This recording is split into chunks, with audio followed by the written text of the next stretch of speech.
مورخ لکھتا ہے ایک مقام ایسا آیا پانی ختم ہو گیا.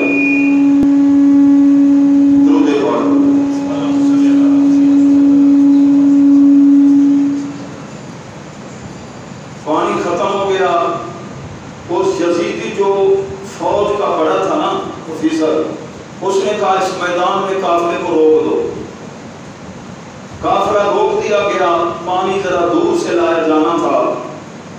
اس یزیدی کے لیے تو خیمہ لگا دیا گیا. تپتی دھوپ تھی، اس دھوپ کے اندر بٹھا دیا گیا.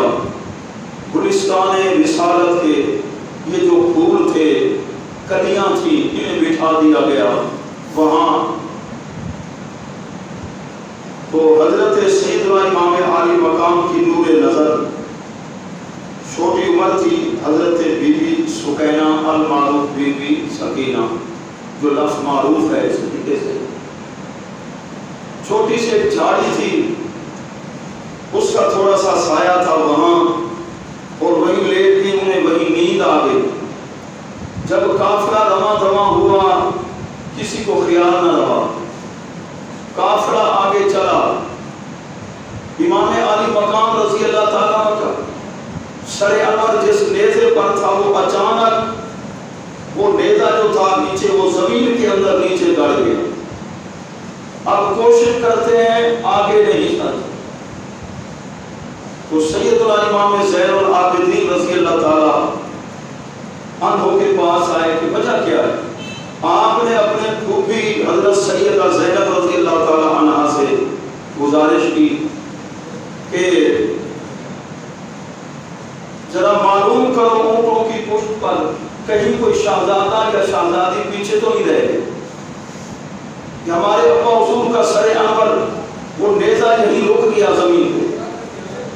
تو جب نام لے لے کر پکارا گیا تو ان میں حضرت بی بی سکینہ رضی اللہ تعالیٰ عنہ واپس پلٹے، سفر واپس کیا. جب سفر واپس کیا وہاں پہنچے تو ایک جھاڑی ہے، ایک نکاح پوش پردے میں خاتون بیٹھی ہیں، اور اس بی بی سکینہ کو اپنی آغوش میں اٹھائے.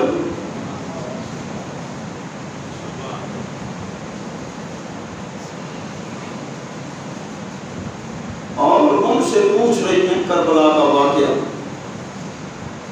وہ کربلا کا دکھ بڑا واقعہ داستان سنا رہی ہیں، اور یہ بی بی صاحبہ رو بھی رہی ہیں اور انہیں چومتی بھی. سیدہ زینب رضی اللہ تعالیٰ نے پوچھا بی بی صاحبہ کون ہیں؟ کہ ہماری اس بچی کو آپ نے گود میں اٹھایا اور آپ نے ہماری ہیلپ فرمائی. تو فرمایا میں سیدہ فاطمہ الزہرا تمہاری امی ہوں، آپ کی روح متمثل ہو کر آ گئی.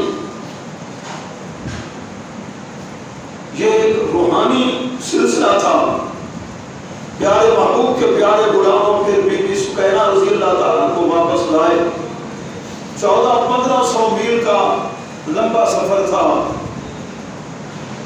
جب یہ قافلہ دمشق میں پہنچا، یزید کا دارالخلافہ تھا.